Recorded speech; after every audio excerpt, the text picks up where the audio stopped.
صحابہ کرام کو گالی دینے والے حضرات کو کس طریقے سے اسلامی تعلیمات کی طرف ہم ان کو بلائیں گا. جو صحابہ کرام کو گالی دیتے ہیں ان کے 10 قسم کے سوالات آتے ہیں. اس کو کہتے ہیں روڈ ڈیبیٹ، یعنی کہ چلتے پھرتے ہم میں سے ہر ایک کو اتنی تیاری کر لینی چاہیے کل کے دن اگر کوئی صحابہ کو گالی دینے والا مل جائے کیسے ہینڈل کرے. اس کو کہتے ہیں چلتے پھرتے ڈیبیٹ کر لینا. کا پہلا جو سوال آتا ہے یا پہلا جو ان کا شبہ آتا ہے یا اعتراض ہوتا ہے، ڈاؤٹ ہوتا ہے، وہ کہتے ہیں صحابہ کرام تو پورے کے پورے مرتد ہو گئے تھے، نعوذ باللہ. سیکنڈ اعتراض، آپ لوگ آل بیت کی عزت نہیں کرتے. تیسرا سوال، آپ لوگ آل بیت کی عزت کرتے ہیں تو پھر علی رضی اللہ تعالیٰ عنہ کو چوتھے مرتبے پہ خلیفہ کیوں مانتے ہیں؟ چوتھا سوال، کہتے ہیں کہ اماموں کا مرتبہ کم ہے. ہم ہیں کہ اماموں کا مرتبہ، شیعہ کہتے ہیں کہ اماموں کا مرتبہ نبی سے بھی بڑا ہوا ہے اور آپ سنی نہیں مانتے. اور ایک سوال، ابو بکر رضی اللہ تعالیٰ عنہ، عمر رضی اللہ تعالیٰ عنہ اور عثمان رضی اللہ تعالیٰ عنہ تینوں نے مل کر ظلم کیا اور غصب کیا اور قرآن مجید کو انہوں نے بدل ڈالا. سوال، جب تک ٹھیکری نہیں رکھتے ان کی نماز نہیں ہوتی. ایک اور ایک اعتراض جو آخری ہے، یہ لوگ معاویہ رضی اللہ تعالیٰ سے بہت چڑھتے کہ شیعہ حضرات میں 2 جید عالم گزرے ہیں.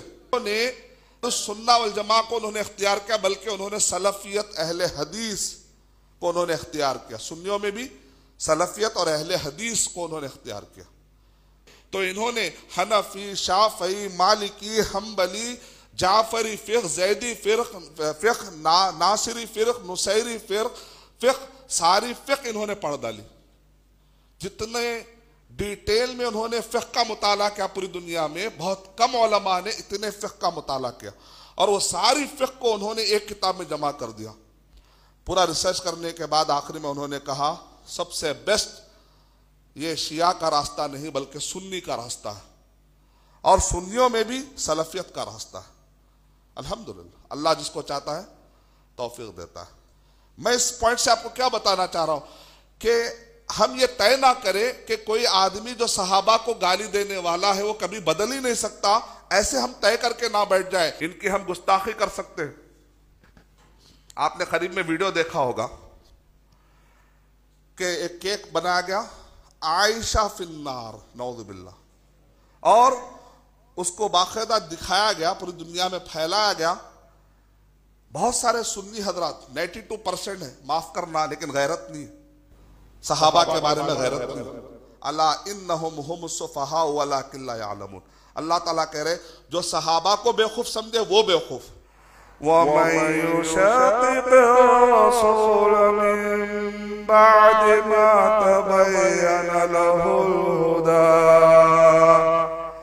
وَمَن يُشَاقِقِ الرَّسُولَ مِن بَعْدِ مَا تَبَيَّنَ لَهُ الْهُدَىٰ مِن بَعْدِ مَا تَبَيَّنَ لَهُ الْهُدَىٰ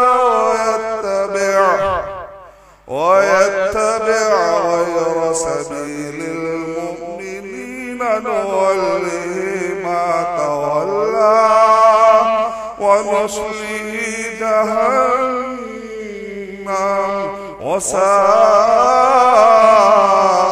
مَصِيرًا. امام شافعی رحمت اللہ علیہ کہتے ہیں اس آیت کو سمجھنے کے لیے میں 30 مرتبہ قرآن مجید پڑھا. کیا آپ نے اس وقت پر جا کر ان کے دلوں میں جھانکا تھا کیا؟ ارے میرے بھائی، نہ میں اس وقت پہ موجود تھا، نہ میں ان کے دلوں میں جھانک کر دیکھا، مجھے نہ کسی کو جھانکنے کی ضرورت ہی نہیں ہے. قرآن مجید میں غیب کے جاننے والے اللہ نے کہا رضی اللہ عنہم ورضوا عنہ، اللہ ان سے راضی ہے اور وہ اللہ سے راضی ہے. مکمل بیان کے لیے ہمارے یوٹیوب چینل کو سبسکرائب کیجئے. جزاک اللہ خیر.